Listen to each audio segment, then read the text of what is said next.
আসসালামু আলাইকুম।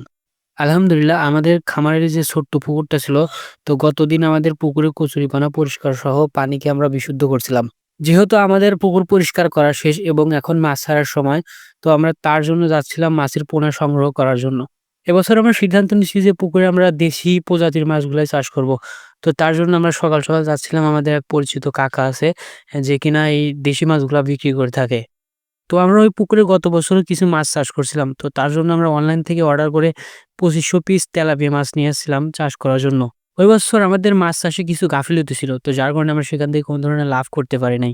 আমাদের মেইন সমস্যাটা হয়েছিল যে খাবার সিলেকশন করতে আমরা ভুল করছিলাম।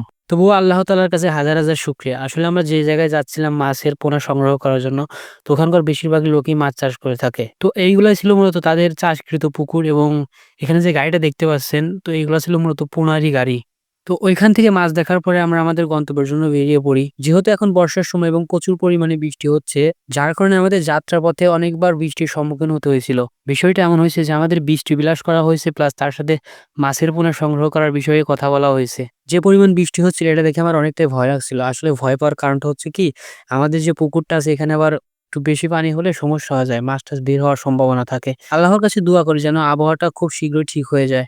আমরা মূলত যে কাকার সাথে দেখা করতে আসছিলাম, তো পুকুর পাড়ে গিয়ে দেখলাম সে পুকুরের কচুরিপানাগুলা পরিষ্কার করছে।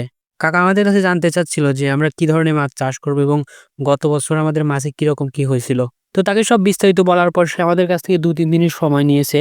বলল যে আমরা ২-৩ দিন বাদে যেন তার সাথে যোগাযোগ করি। কাকার সাথে ফাইনাল কথা বলার পরে আমাদের পাশে আরেকটা পোনার পুকুর ছিল। তো ওই পুকুরে কাকা এবারও পোনা মাছ চাষ করছে। কাকা আমাদের বলল যে, "যাওয়ার আগে তোমরা পারলে পুকুরটা দেখে যেও যে ওখানে কিরকম পোনা চাষ করছি, সেগুলো দেখলে তোমাদের অনেকটা ধারণা পাবে।" এখানে যে সুন্দর মাছগুলো দেখতে পারছেন, আমরা মূলত আমাদের পুকুরে এই ধরনের মাছ ছাড়বো ইনশাআল্লাহ। তো তার জন্য খুব শীঘ্রই দেখা হচ্ছে আমাদের নতুন ভিডিওতে। আপনি চাইলে আমাদের ছোট্ট পরিসরে শুরু করা খামারের জন্য দোয়া করতে পারেন। আল্লাহ হাফেজ।